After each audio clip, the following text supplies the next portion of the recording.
Good evening, I'm Sarah Sapsanama. Let's begin with the headlines of the hour. Ruling party is prepared to remove Deputy Speaker, saying she acted against her post's conduct. Demand for resignation. Maoist Centre and RSP warn of protest. Lower House session sees heated debate between lawmakers over the alleged involvement of Congress lawmaker Gurung in cooperatives case. Victims stage protest against RSP chair Lamichalai in Pokhara.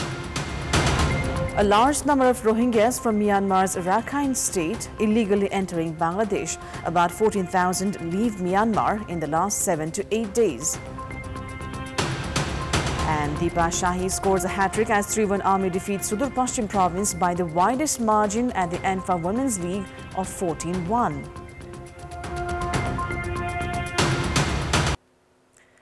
Ruling alliance partners Nepali Congress and CPN-UML are doing legworks to remove Deputy Speaker Indira Rana Magar, saying that she had worked against her conduct. Prime Minister Oli has said it was necessary to urge the Deputy Speaker to vacate the position yesterday during the meeting of the ruling parties, saying that her presence would affect constitutional appointments, including that of Chief Justice. According to one leader of Nepali Congress, the ruling parties have decided to first request her to quit the position, and if she does not do as requested, remove her from the post using 2/3 majority at the parliament. CPN-UML Chief Whip Mahesh Bartola has said that the ruling parties had been dwelling on Rana's future with the post, but a conclusion had yet to be reached. पद अनुकूलको जिम्मेवारी बन्द सबैले गर्नुपर्छ, त्यस प्रकारको व्यवहार सबैले गर्नुपर्छ। संस्थागत उहाँले पठाएको पत्र यहाँको सचिवालयको रेकर्डमा हुनु पर्दैन, सचिवालयको अनुमतिबाट गर्नु पर्दैन। उहाँले को मान्छेलाई भिजा माग्नु भयो, त्यो पत्रचार गर्नुभयो, सचिवालयका काहीँ सूचीकृत छ, यो कमजोरी हो उहाँको, यो त्रुटि हो। यी यस्ता विषय उठेपछि अब मार्ग प्रशस्त गर्ने कुरा उहाँ स्वयंको कुरा हो। Deputy Speaker Indira Rana Magar had held discussion with spokesperson of the Parliament Secretariat and other office bearers on the same. In order to remove the Deputy Speaker from the post, the ruling alliance needs 184 votes, which is the 2/3 majority and which the current government can generate. Opposition Maoist Centre and Rashtriya Swatantra Party, meanwhile, has accused the ruling alliance of trying to remove the Deputy Speaker to strengthen its presence in the Constitutional Council.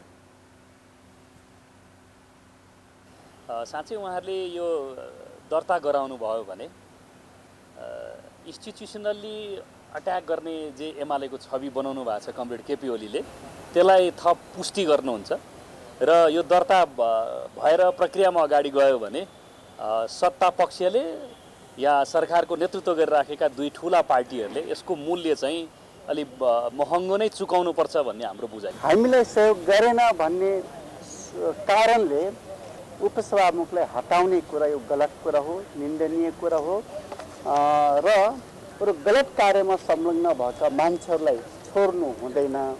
तर योभन्दा पनि ठुलो अपराध भएका मान्छे चाहिँ उन्मुक्ति पाउने, प्रधानमन्त्री हुने, मन्त्री हुने अनि सामान्य गल्ती गर्यो भनेर प्रमाणित नहुँदै उपसभामुखलाई हटाउने कुरा चाहिँ गलत कुरा हो। The ruling parties have alleged the Deputy Speaker of abusing her authority, as it was revealed that she had issued an official letter to the US Embassy recommending for visa. Ruling and opposition parties engaged in blame games at the House of Representatives today regarding attempts to remove Deputy Speaker Indira Rana Magar. Lawmakers from the ruling side demanded immediate resignation from her, saying that questions had been raised on her conduct. Lawmakers of opposition Maoist Centre and Rashtriya Swatantra Party called the attempt as against democracy and warned they would stand in defence of the Deputy Speaker and even take it to the streets if needed. Amid CPN-UML lawmakers strictly demanding resignation from the Deputy Speaker, lawmakers from Nepali Congress, meanwhile, among others in the ruling side, remain silent. UML lawmakers have claimed that they are not compelling, but rather requesting the Deputy Speaker to resign. And in this context, in our Public Voice segment, today we've asked in several provinces why have ruling parties lacked unity in defending the government. Let's take a look at what they had to say.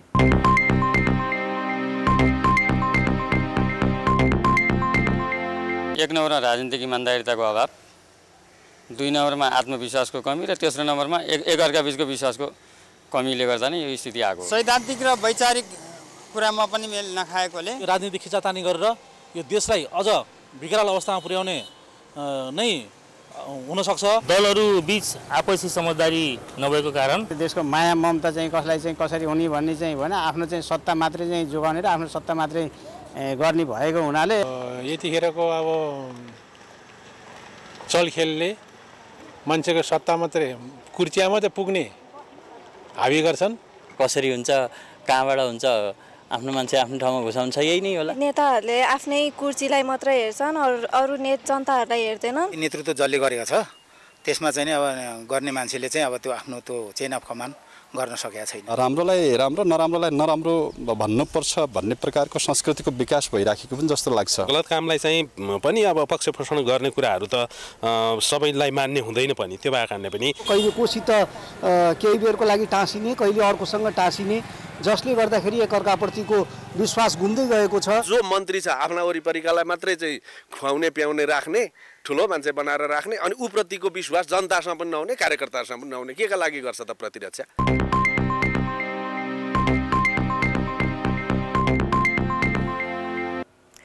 Time now for our segment Public Pulse, where you text us with your opinion. Public Pulse. But before today's question, let's take a look at the results from yesterday's poll. Yesterday we had asked you, what do you term the involvement of politicians in the fraud of cooperatives? 39% voted for option A, politicization of cooperative campaign, 41% for B, consequence of poor regulation, and 20% for C, lack of financial discipline. And here's today's question. What's your take on the blame games between ruling and opposition at the parliament on the issue of deputy speaker? Your options are A, lack of conduct, B, influence of constitutional council, and C, ruling alliances, vested interest. The voting is on. Type NEWS, select your option A, B or C and send it to 34001 to share your opinion with us. Welcome back. In the wake of allegations of involvement in cooperatives fraud case, Nepali Congress Vice President Dhanraj Gurung has demanded for an investigation on himself. Gurung has been alleged of mishandling depositors' money at Miteri cooperatives. He has argued that there were not enough basis to drag his ex-wife into the case. Rashtriya Swatantra Party has demanded for a probe into Gurung and his wife in yesterday's and today's session of the lower house. Prior to this, they had said that a complaint had been filed at the CIB of Nepal Police alleging Gurung of involvement in cooperatives fraud case.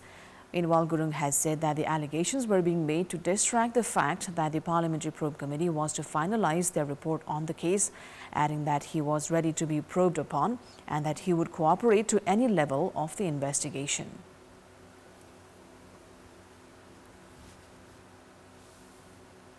जुन मितेरी बचत तथा ऋण सहकारी संस्थामा देखिएको समस्या समाधान गर्न संस्थाका अध्यक्ष, प्रबन्ध निर्देशक, सञ्चालक समितिका सदस्यहरू कसलाई छानबिन गर्नुपर्ने हो तुरुन्तै छानबिन गरियोस्। यदि यस विषयमा म माथि कुनै आशंका छ भने तुरुन्तै म माथि पनि छानबिन गरियोस्। कुनै पनि गल्ती गर्ने व्यक्तिलाई उन्मुक्ति दिन हुन्न भन्ने मान्यतामा म सधैँ अडिग छु सभामुख महोदय। Gurung also mentioned that he and his wife had divorced on 12th of March 2020 and challenged anyone alleging to prove that the divorce was made up. Other lawmakers from Nepali Congress opined that attempts were being made to drag Gurung into the controversy. It had been revealed Miteri Cooperatives Chair Kumbharaj Gurung had alleged Dhanraj Gurung and his ex-wife Jyoti Gurung of mishandling 150 million rupees of depositors' money while giving a statement to the Parliamentary Probe Committee. Meanwhile, cooperatives victims staged a protest and chanted slogans as chairperson of Rashtriya Swatantra Party Ravi Lamichhane attended a program in Pokhara today. Lamichhane was attending a party program at Galaxy Party Palace in Birauta, Pokhara and was addressing the provincial level event while victims of cooperatives displayed black flags as a form of protest. Lamichhane was escorted in the venue with security amid the protest.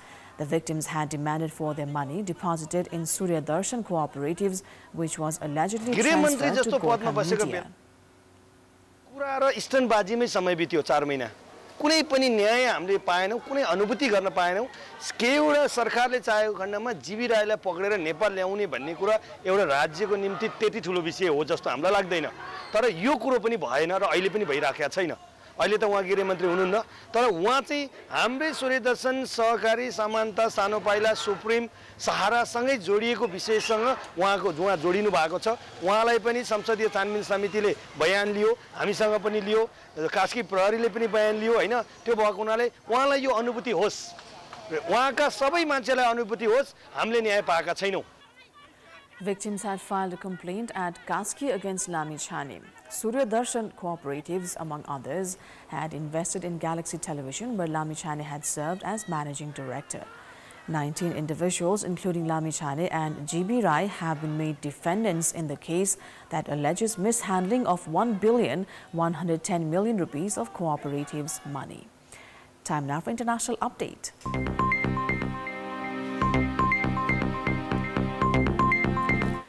A large number of Rohingyas from Myanmar's Rakhine state are illegally entering Bangladesh by crossing the Naf River by boat through the help of agents.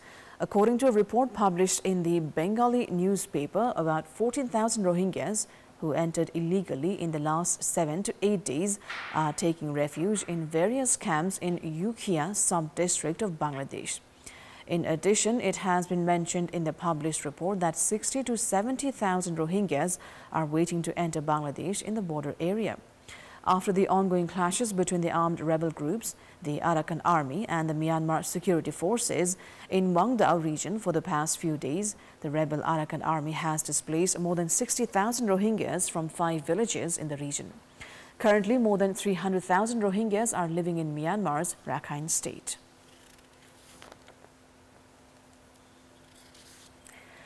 With less than 2 months to go until Americans cast their ballots for president on Election Day, Donald Trump and Kamala Harris will confront each other in their first debate at 6:45 a.m. local time tomorrow. The Republican ex-president and the Democratic vice president remain locked in a tight race, both nationally and in the swing states. The primetime duel on ABC News will be their first meeting and only the second time they have shared the same room. It is not the first debate of the campaign, however. Trump faced Joe Biden on stage in June, weeks before the president dropped out of the race. Presidential debates matter in American politics, and the one that takes place between Donald Trump and Kamala Harris, their only currently scheduled face-off, may matter more than most. Joe Biden's poor performance in the first presidential debate in late June created a firestorm of pressure within the Democratic Party that ultimately forced him to abandon his re-election campaign. Even though Kamala Harris has been vice president for more than 3 years and a candidate for president for 7 weeks, she is still a relative unknown for many Americans.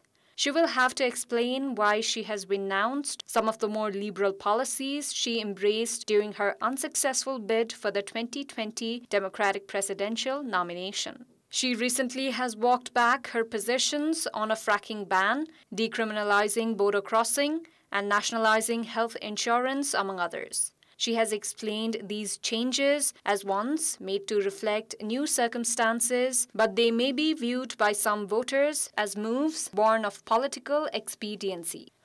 For Trump, the debate presents an opportunity to wrest back the initiative in his campaign after a month where the Democrats, with their new nominee and high-energy convention, dominated political headlines. He has a history of thriving in the spotlight and setting the terms of political conversation that keeps his opponents off balance, and his issues, notably on immigration and trade, where his positions have brought popular support, at the forefront of political discussion. Trump has advocated for an aggressive slate of tariffs on imported goods and promised to extend his signature tax cuts, which are set to expire in 2025.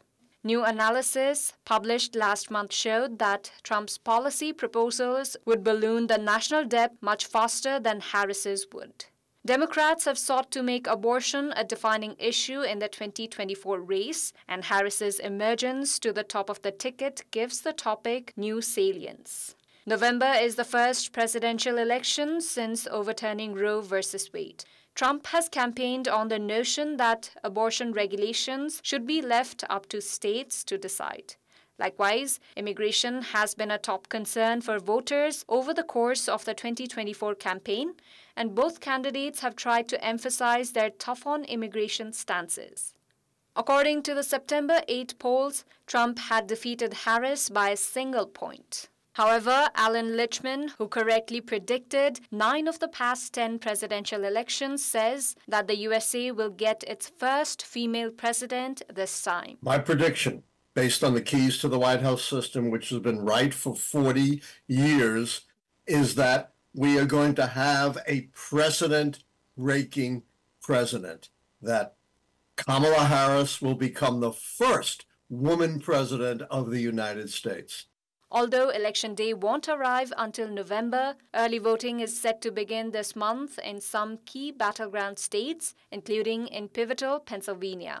So while this debate could help set the political environment for the last 2 months of the 2024 presidential race, it also will be the last chance for the two candidates to reach some voters in states where every ballot matters.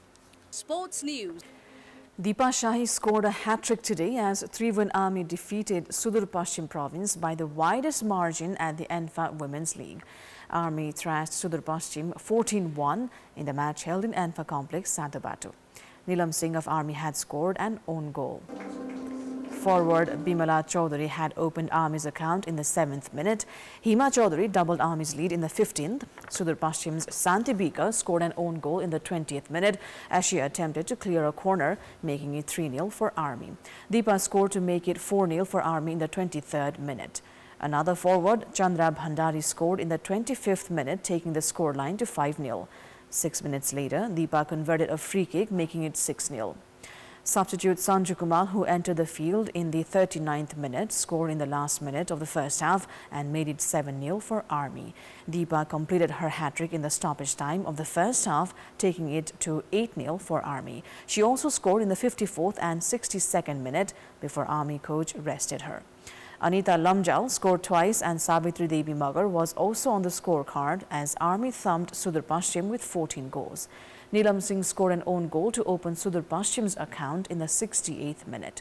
Sudur Paschim have conceded 28 goals in 3 matches of the tournament so far. In the ongoing league, this was the biggest score margin. Police had defeated Sudur Paschim itself 9-0 prior to this. 4th round matches are to begin from tomorrow at 12:30 p.m. Koshi province will play against Nepal Police Club, and later at 3:30, Karnali will play against Sankata. That is all for the moment. Thank you for watching. Good night.